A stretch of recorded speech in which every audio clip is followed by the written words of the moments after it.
Hello, it's Jeffrey Cranor. This is the premiere of Night Vale Presents' newest podcast, Within the Wires, which runs every other Tuesday from June 21st to October 25th. We'll be running the first 3 episodes of this show right here on the Welcome to Night Vale feed, but if you like what you hear and would like to hear the entire 10-episode first season, please go over to iTunes and subscribe to Within the Wires directly. Thank you to Audible.com for their support of Within the Wires. For a free 30-day trial, go to audible.com/WTW. Stay tuned to the end of this show to have a little bit of you time.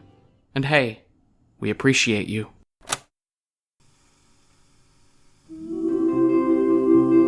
Welcome to the Relaxation Study. This 10-cassette series will guide you towards relaxation, focus, and total body awareness. Listen to these guides with authorized headphones provided to you by the Institute's security team. These cassettes will help to further understand how your body works from top down, mind to matter. My voice will guide you through these exercises. You will trust only my voice and your body to which you are servant. Listen, remember, comprehend. If you listen carefully to each recorded session, you may find information in these cassettes useful to you in your daily life. The object is to listen, to remember, and to comprehend. Before you start the study, find a private spot, alone, away from your unit mates and security nurse, far from disruptive sounds such as telephone booths and redress sirens. These cassettes are to be listened to free of external interference. Cassette 1. Reducing Stress. Side A, Weight of the World.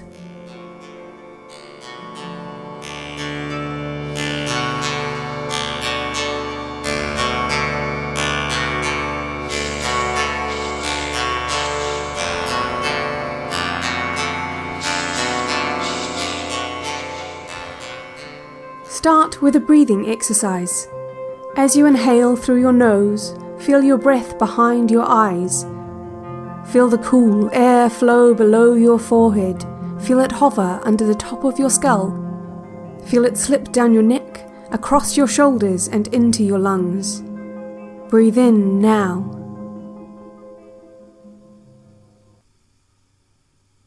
Breathe out slowly through your mouth. Feel the air, now stale, now used, rush from your lungs. Feel your body relax as it lets go of the air, freeing it from the temporary prison of your ribs. Breathe in. Breathe out. Continue breathing and listen. Envision the air as a liquid, just like the first time you swam. This was before you were born, when you were floating, unaware, fluid within and without your body. You breathed it just fine. You don't remember any of this. You shouldn't remember any of this. Inhale the thick liquid through your nose and out through your mouth. You don't remember the loud thrum of another's body, a mother's body noisily soothing your unwitting transition into a conscious and sentient creature. You are again breathing liquid. Your lungs are milk-soaked yellow cake. Draw liquid in and out. Feel it bubbling in your chest. Listen to the breaths. Who is that breathing right now? Is it you? Is it your own breathing you're hearing? Are you certain? Imagine there is another, someone standing just over your shoulder, breathing in, breathing out. A hand touches your right shoulder, pressing you down gently as if to keep a balloon from lifting out of gravity. Think about moist, yellow cake. Breathe in and out. Feel your shoulders rise and tense and lower and relax. Feel them wax and wane 2 helpless moons. Listen to the sound of the other breathing in unison with your own.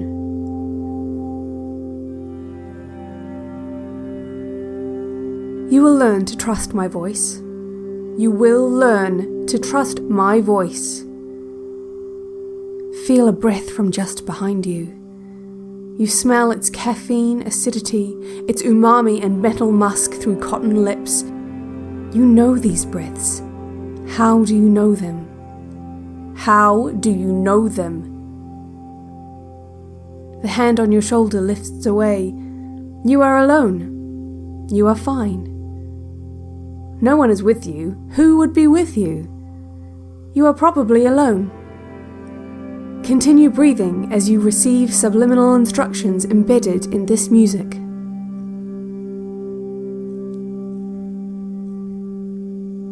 One more deep breath.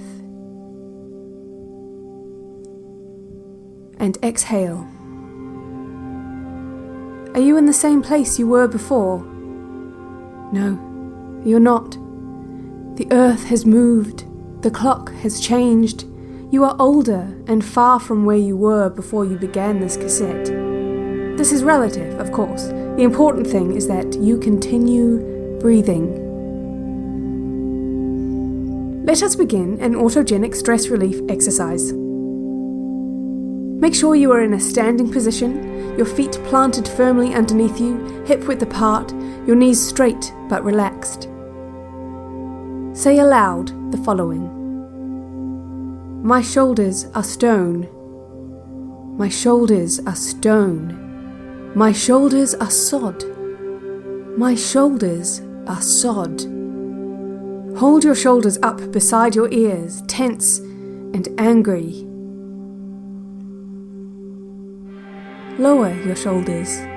Let them slip back down like beads of water on the side of a chilled glass. Let your right shoulder fall away.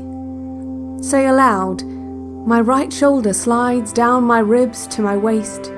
It is free now, but separate from my body, it is meaningless. It is just a shoulder, out of context, lying upon the ground. My shoulder is useless and alone. Say all of that aloud.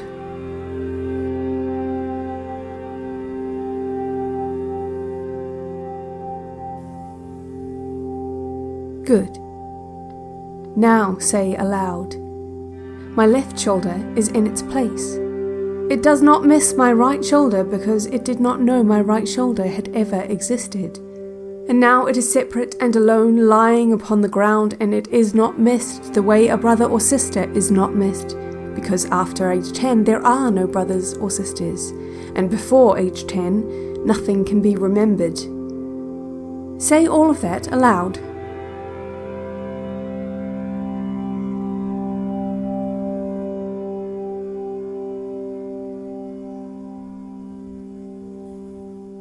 Can something be re-remembered?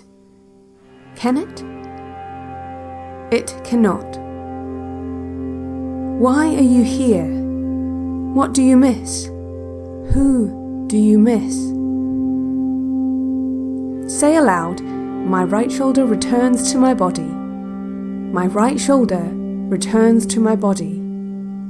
Feel your shoulders. They are unmoved by your heaving breaths. My shoulders are stone. My shoulders are sod. Inhale. Exhale. Open your eyes. You have done well completing your first breathing and autogenic exercise. How did you feel? How do you feel now? Did you remember experiences you never had? People you do not know? Or maybe you do know them. Maybe you just forgot. Before continuing to Side B, please fill out the Cassette 1 Side A questionnaire and submit it to the security nurse before your dosages. End Side A.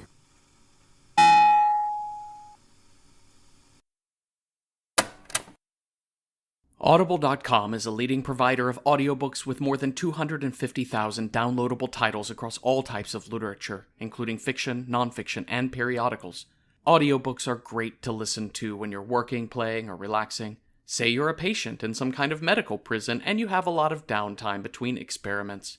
Or maybe you're just a regular person with a morning commute or some chores to do around the house. Audiobooks from Audible are an excellent way to keep up with the best books. I've been using Audible for over 10 years. In that time, I've lived in New York City, and it's not always possible to get a seat on the R train or hold out a book or tablet to read. And even when I have to drive my car, it's difficult to try and read and drive. So I love Audible for making every commute so much more entertaining and less dangerous. For listeners of Within the Wires, Audible is offering a free 30-day trial. Just go to audible.com/WTW. Download a title free and start listening. It is that easy. If you're like me and Janina, you listen to the musical Hamilton about 3 times a day. So let us recommend the book that inspired that show, Alexander Hamilton by Ron Chernow. The stories of Hamilton, Jefferson, the Schuyler sisters, Burr are engrossing and emotionally powerful. Scott Brick's narration is perfection. I mean, I knew how the story ended. I won't spoil it for you. Hamilton dies. But I was still really moved. So go get Alexander Hamilton by Ron Chernow or any one of 250,000 other titles for free right now. Start your free 30-day trial at audible.com/WTW. That's audible.com/WTW. And now, Side B.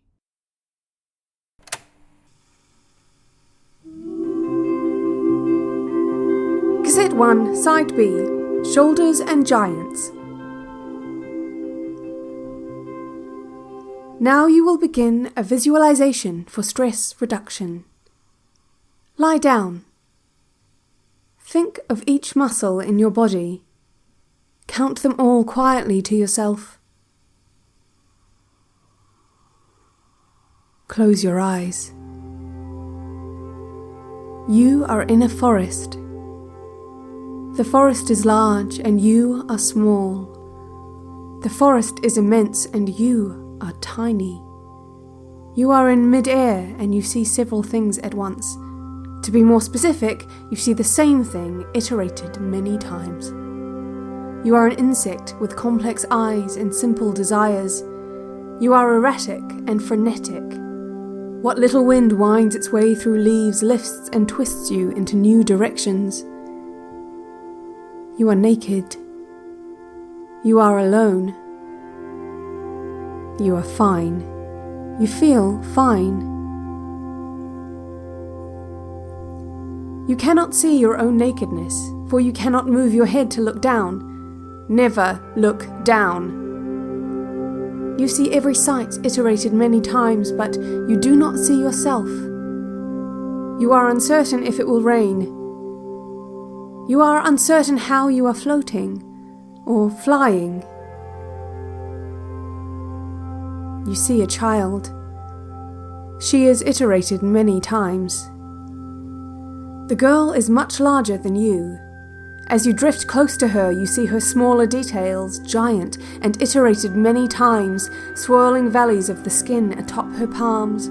You see the crevices and gorges of her inner knuckles and the milky half-moons inside her fingernails.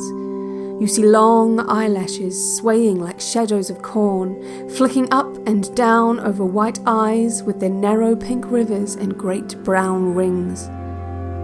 You move in all directions. You move left to right.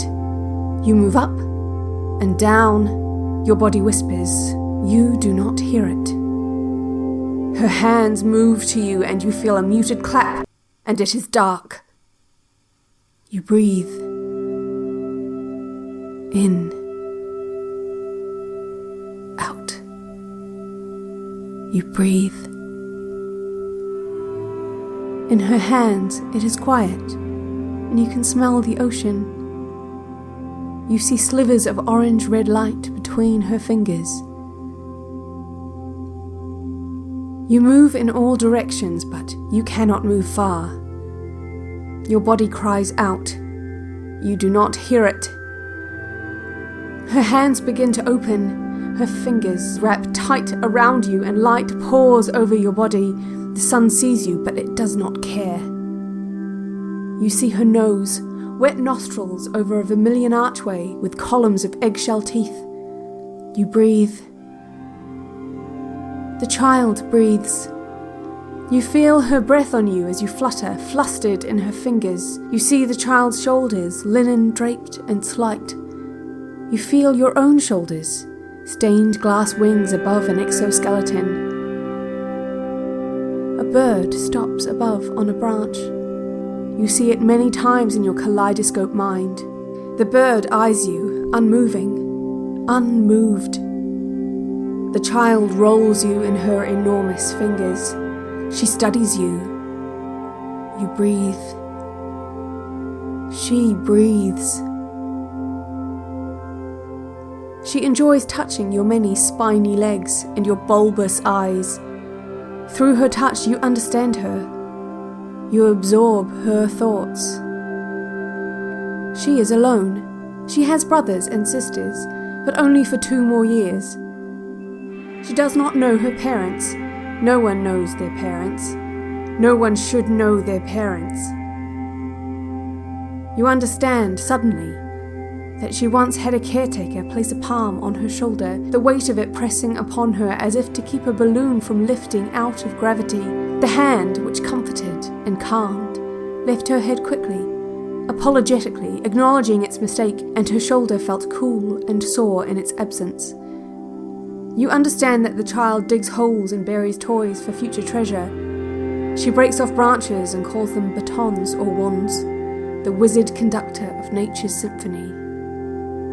She asks without speaking, "Why are you different? What is it you say you do? Why are you here?" She sees your many colours, mostly shades of green and purple pulsing aurora-like on your black thorax. She notes your hair, tiny and ubiquitous, hardly noticeable until she looks closely. She sees the beauty of the body you cannot see. You struggle to escape. Your body exclaims things she cannot hear. The child worships beauty. She knows exactly what is beautiful because no one has yet told her she is wrong. She holds you firmly in her fingers, breathing into your body and inhaling it back into her own. She turns you about, seeking a better view through the keyhole. Your body shudders. Your many legs push against her skin. The bird watches you still. The bird watches you. The bird is still. You see the bird iterated many times. You feel your shoulders pulling away from your body. 2 of the child's fingers hold you firmly with intention, the way she herself has never been held, in a way she wants to be held, to be seen. 2 other fingers pull at your shoulders, your wings. Your body wants to keep itself intact. Your body does not like its parts to depart. Your body wants to be whole. This is what all bodies want. She knows this, too. But the child's fingers grip and squeeze and rip your wings from you. Your body screams things no one can hear. And in a pop, your body becomes silent and slack. You hear nothing more. You feel nothing more. You can see your shoulders, your wings stuck to the child's thumb and forefinger. You see parts of yourself you have never seen. You see them iterated many times. They are stained glass teardrops. Your feet push and press against the child's fingers, but her soft pads of skin give up nothing. You grow tired, less compelled. You are stuck between fingertips spiraling with her own unique pattern. The child looks closely at your wings and then back at you. The bird looks only at you. The child sees you for what you are, and she loves you. She does not hate herself for dismantling your body. She does not regret what she has done, but she understands if you do. She presses her fingertip and thumb, the ones with your wings, together and apart, together and apart, together and apart. The wings stick to one fingertip and then to the other, and then back to the other. She wishes for a hand again upon her shoulder and blows your wings like a kiss to the wind. She lays you, exhausted and free, upon a rock. You cannot move, or you do not move. You see the rock's grey horizon. It is the same forever in every direction. The child skips away. The bird lands on the rock beside you. Its body is perpendicular to your own. It stands in full silhouette. It does not see you for what you are. It sees you for what you are about to be. Its empty slack eyes and long black beak cocked sideways, it does not move, only stares. You count the seconds that pass.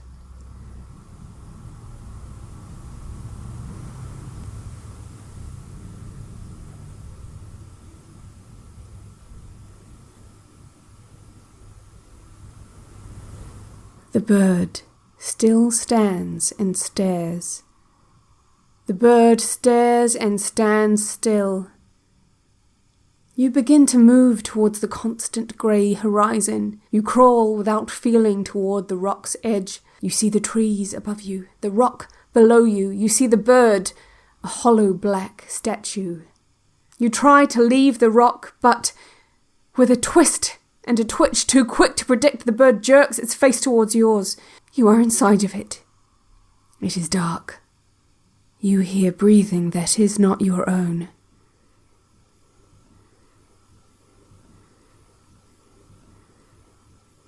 You smell grass and vinegar. You are moving. You are walking. You walk on 2 feet. You are human. You can see your feet moving, one in front of the other below you. A cold light ahead. A rectangle. Stark, fluorescent dearth. It is a corridor. It is a familiar corridor. It is the corridor of the Institute. Behind you is your assigned room. There are doors ahead along your left and your right. Listen. You count the doors. Remember, there are 5 doors along your right. Each is white. 1, 2, 3, 4, 5. Count the white doors. Comprehend. You enter the 5th door. You do this in the future. Remember this door. Why am I telling you this? Why are you here? Listen. Remember. Comprehend.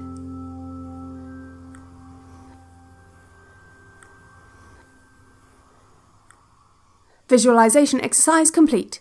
You may open your eyes. You have completed Cassette 1 towards Relaxation and Total Self. Cassette 2 will commence once standard diagnostics have been approved and schedule confirmation is issued by your security nurse. End Side B.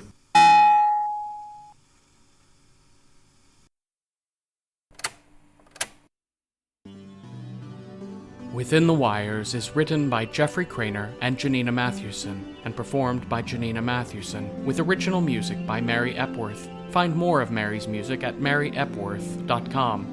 Thanks again to Audible for supporting Within the Wires.